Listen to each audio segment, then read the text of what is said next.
Okay, so we have F on the 5th string, 8th fret with the first finger, and A on the 2nd string on the 10th fret, 2nd string, a major 10th interval.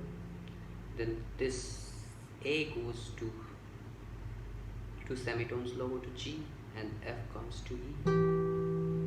8th fret, 7th fret, first finger, 4th finger, that will be your minor 10th, 2 semitones lower each note.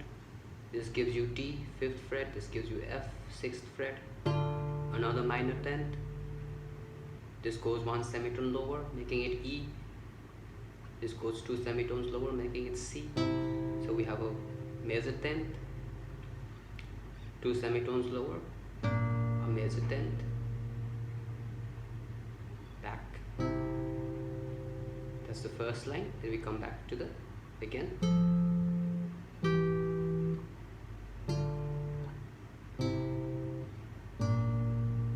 Then to the major 10th, minor 7th to root. So major 10th,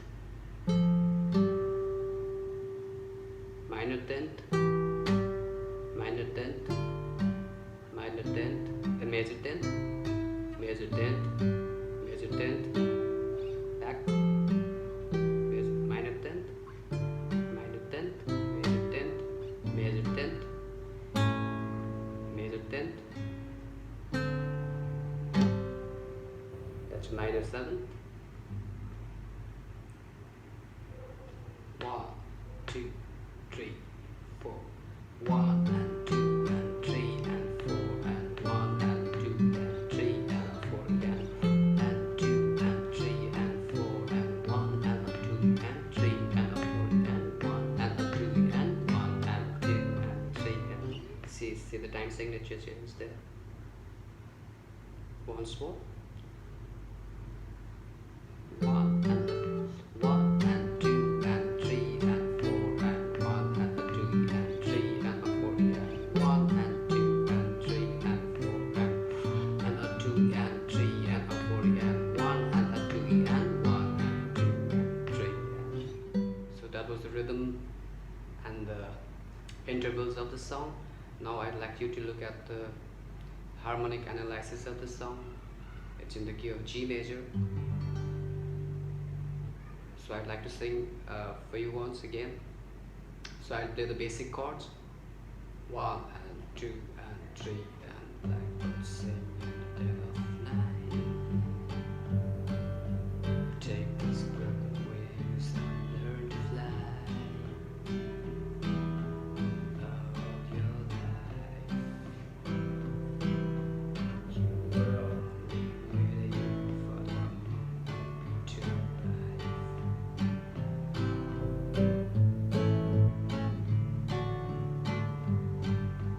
Blackbird sing in the dead of night. Take these broken wings and learn to see of your life.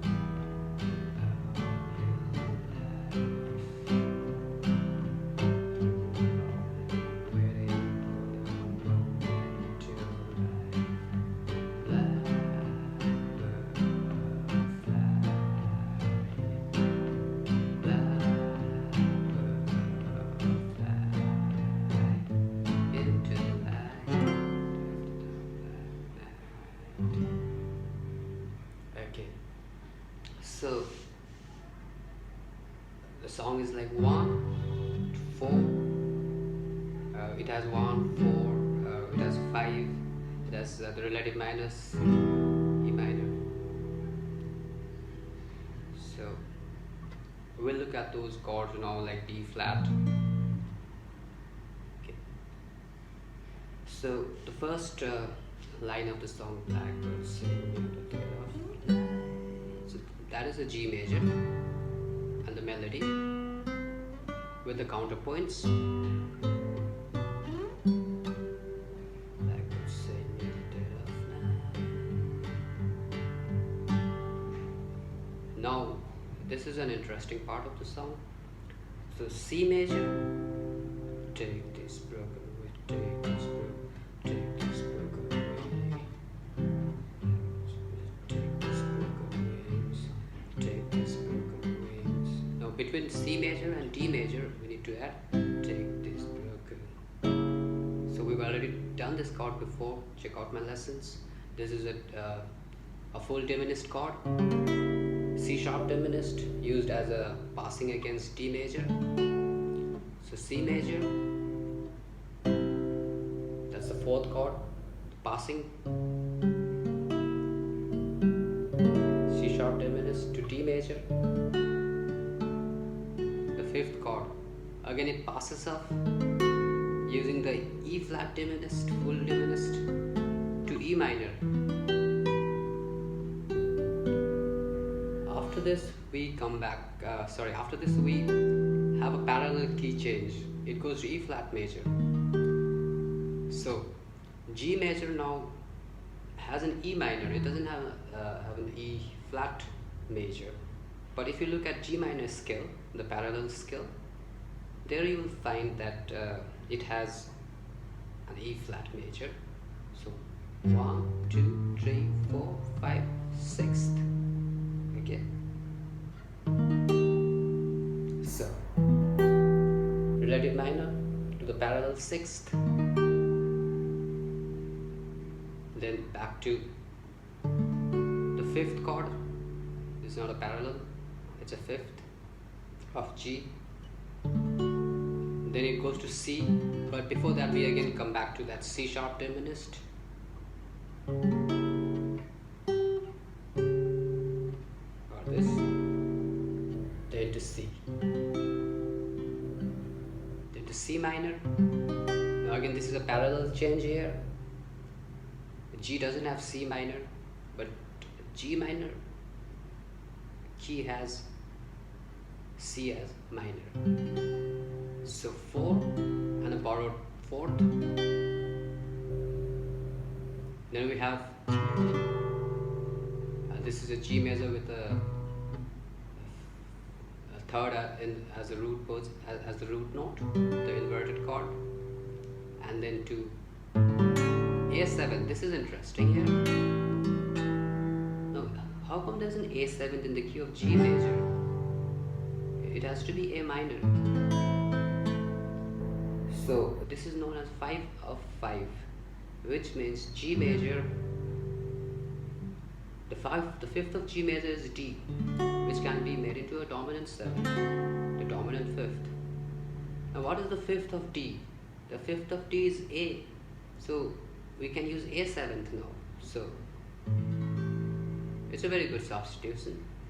So we call it as 5 of 5. And then we have this D7, the dominant 5th of G, which pushes us back to G major. So this part remains pretty simple. Are just a passing note. It's a melody with a counterpoint. You can think of it as C. Da da da. Then A7.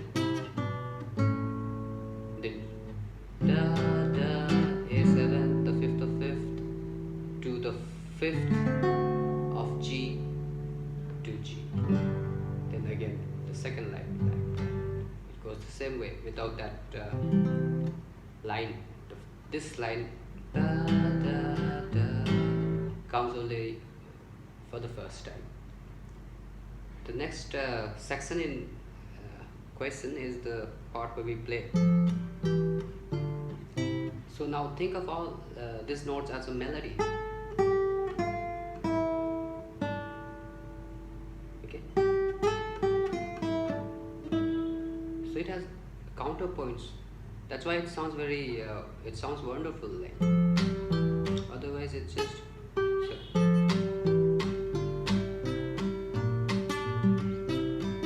So the whole section can be thought as a C major, and for that you need to check the vocals. So it starts with a C note, blackbird, then it goes to the fifth of C, G, fly,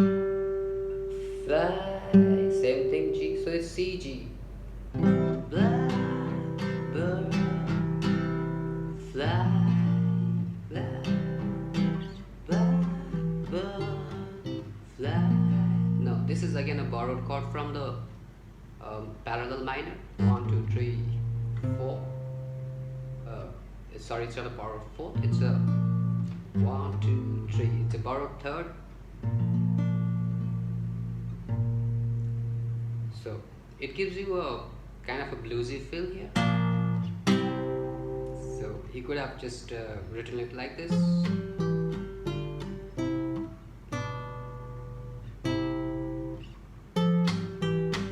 Under the scale tone chord.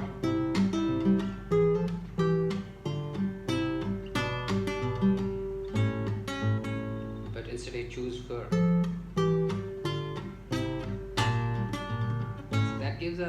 For me it gives a kind of a bluesy statement. So now the B flat doesn't happen in G major. G major has a B and it has the B is minor. So you might have heard of like 4 to 1 or 3 to 1. It sounds like this 3 to 1.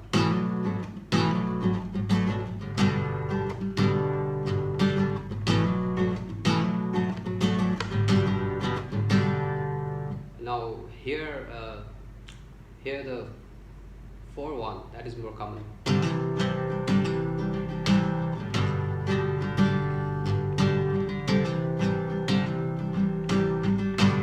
Okay, nice sounding progression, but this one will be more a little bit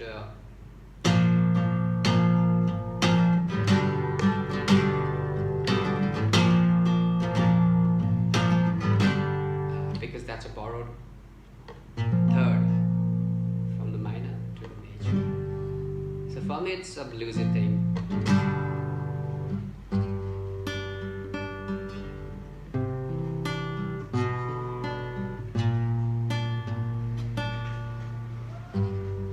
This kind of thing. Okay, back to the context.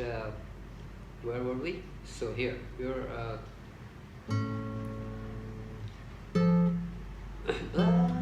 C,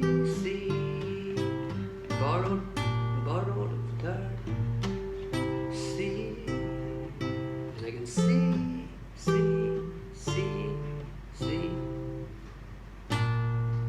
borrowed third, 5 of 5, dominant fifth,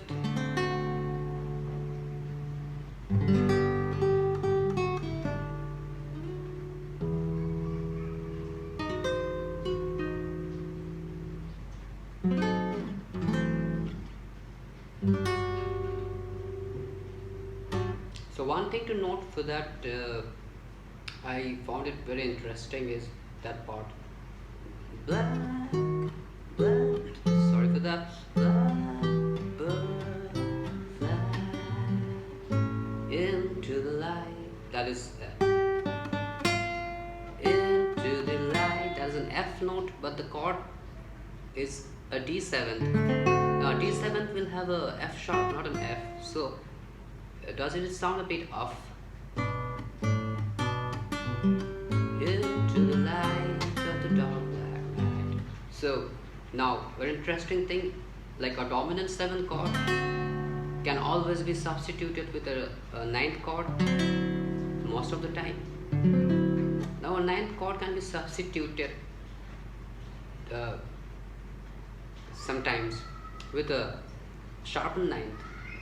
So 9th of D is E, the F. So that's what the vocal is suggesting against the harmony. Okay, so blackbird fly into the light of the dark night. Well, thank you. Good luck.